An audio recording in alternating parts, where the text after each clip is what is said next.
So the main aim I want to do today, apart from looking at this cumulative frequency curve which you looked at, I think I'm going to leave the histograms for next week, is to look at this idea of engineering notation and maybe rearranging formulae. But we're just going to look now at this problem of using engineering notation. This is in engineering notation, 36.4 times 10 to the 3. This is not in engineering notation, it's in standard form. But they both use the idea of times 10 to the to represent very big and very small numbers. So I want to come back and look at this in a second, but before I do that, I want to just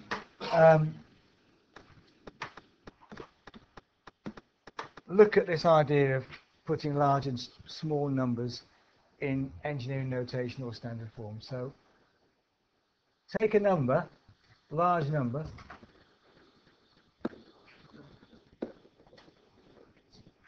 36,000 million, big number.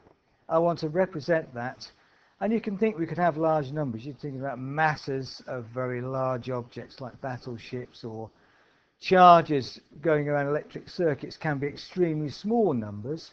We want to be able to represent large numbers and small numbers. So we use engineering notation in standard form to do it, which you're probably familiar with, but just as a quick recap, we use the idea that if I want to times by 10, I shift the point. So in this particular example, if I shifted the point from where it is now, which is at the end, to somewhere convenient, and we'll talk about where that point is in a second, in the standard form, that convenient point is always after the first significant figure, so it will go there. So I'm going to shift the decimal point to 3.6, and then I have to ask myself, how am I going to get it back to where it should be? I'm going to multiply this by 10. 1, 2, 3, 4, 5, 6, 7, 8, 9, 10 times to get back to where the decimal point should be. So this is 3.6 times 10 to the 10. And that's this number in standard form, where the point, the decimal point, is always after a significant figure.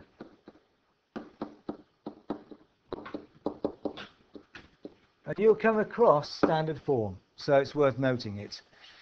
However, in your engineering course, we won't be using standard form so much. We'll be using something called engineering notation. So this number also equals, if instead of moving the decimal point to between the 3 and 6, I move the decimal point to here after the 6 and call it 36.0. I'd never leave the decimal point on its own. Then I'm going to multiply it by 10. How many times now?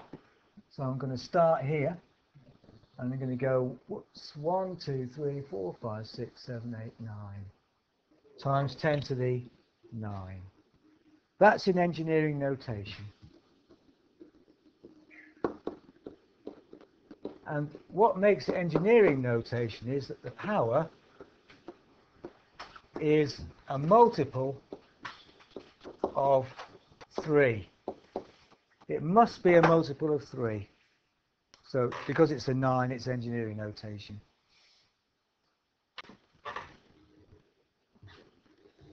And the reason why we do that is because it fits in really well with prefixes like mega, which is 10 to the 3, giga, which is 10 to the 9. Sorry, let's say mega is 10 to the 3, 10 to the 6. Kilo is 10 to the 3. Or milli, which is 10 to the minus 3, and so on. So they go in 3s. So engineering notation goes in 3s to fit with that. So that's the number in engineering notation. If we look at the same number, I could have decided actually to go back 2 more places and called it 0.036 times 10 to the... So if I move the decimal point to there, now how many times have I got to move it to get it back to where it should be?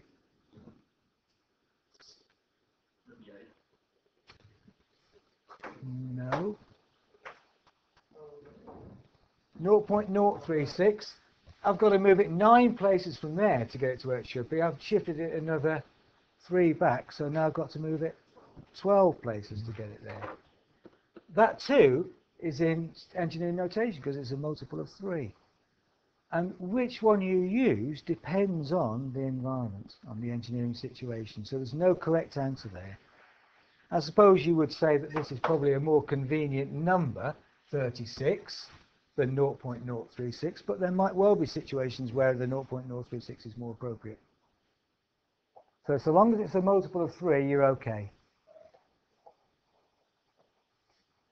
I could also write it as 36,000 times 10 to the 6, if I wanted to. And that might fit in with a prefix. I might want a prefix of mega, which is 10 to the 6, in which case I'd call it 36,000 mega, whatever units we're talking about. So that sort of thing comes into it. What about small numbers? Let's take another example.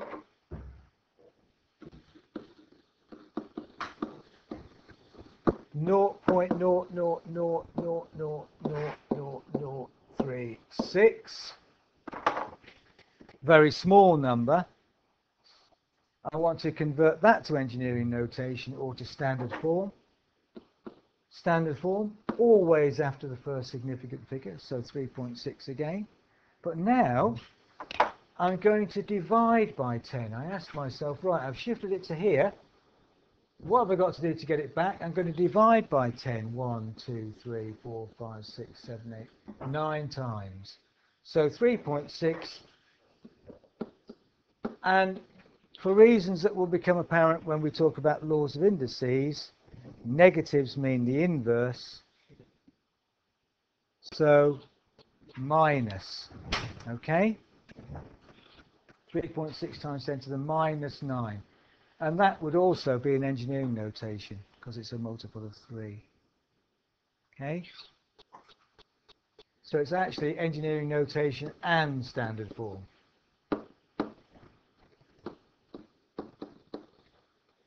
So we can represent large and small numbers just by shifting the point about and then considering how many times we've had to move it. To make it smaller, to the minus, to make it bigger, positive. That's a simple way to remember it. Okay. So if we go back to the question we were looking at, these are numbers, look. One's in engineering notation. This is not in engineering notation, it's in standard form. So if I wanted to convert this to standard form, to engineering notation, what would I write?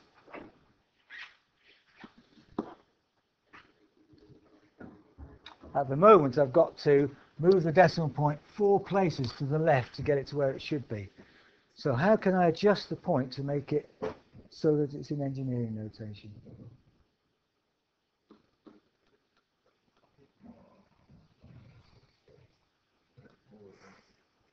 Forward. And then I'd have to go back how many places? Right, so that's still not engineering notation. So one more.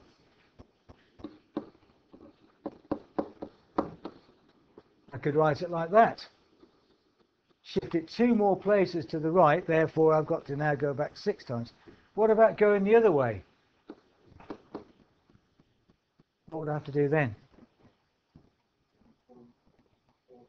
Right, 0.136 times 10 to the minus 3. Both of those would be in engineering notation. So you might well see it written like that if you want it in engineering notation.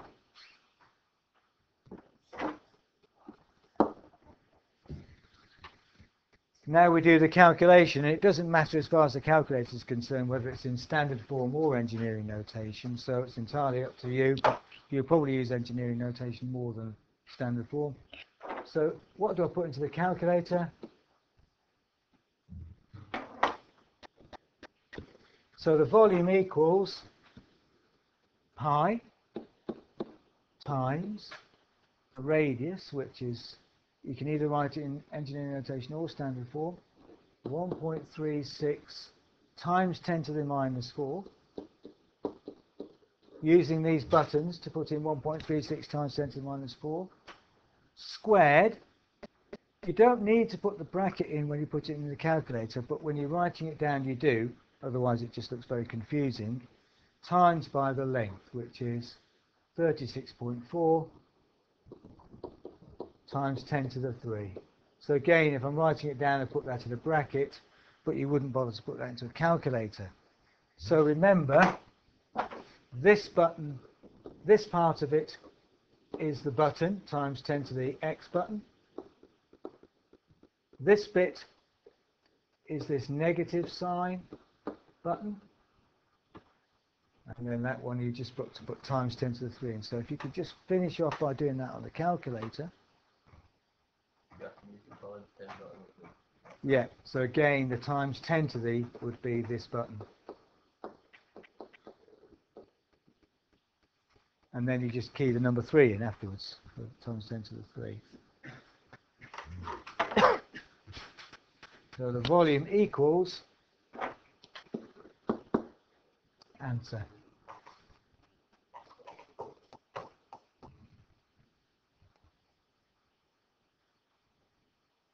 If you've got your calculator here, please do this calculation so that we're all practicing it.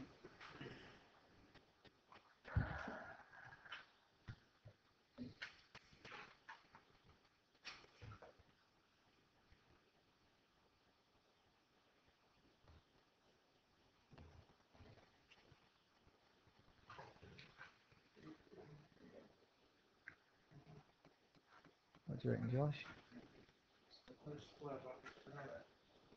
Just put those in there so that that bit is that button, that's all. You don't need to put that in. You know the first bit? Yep. Do you have to put the 4 like the power, or do you just... No, you just put in 4 times 10 to the, but it should be minus 4, so let's delete back. Times 10 to the minus 4. Yeah, so it don't matter if it's... Like... No. Close brackets, but you don't really need the brackets. Oh dear, what's going on here? So pi times 1.36 times 10 to the minus 4, yep, squared, x squared button, Yep. times 3.6 times 10 to the 3 equals. I get 2.09 times 10 to the minus 4. 2.09 times 10 to the minus 4.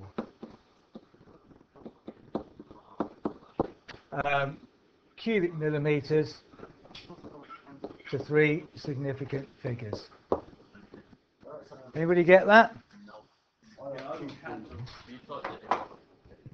Did I? 2.115. What should it be then? 2.11? 2.115. Does that literally how you want it? Times 10 to the minus 3. Maybe 2.115 times 10 to the minus 3. So that would be to 4 significant figures, which is maybe appropriate. Because you've got 3 that you're putting in, so yeah. Anybody else get that? If you didn't, what are you keying into your calculator?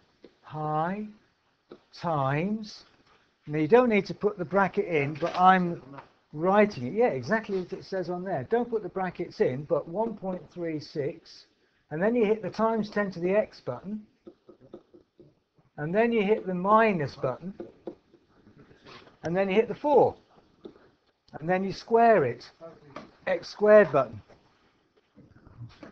So you hit the x squared button.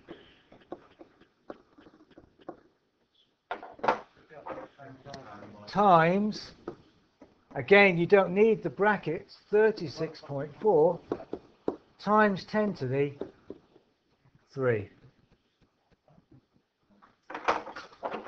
times 10 to the, that button.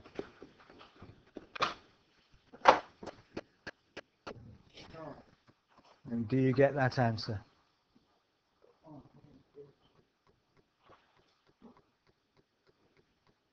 This is something you'll be doing all the time in other units, so for heaven's sake, make sure you've got it clear in your head, otherwise you'll be struggling with this other than as well as trying to get your head around what you're learning.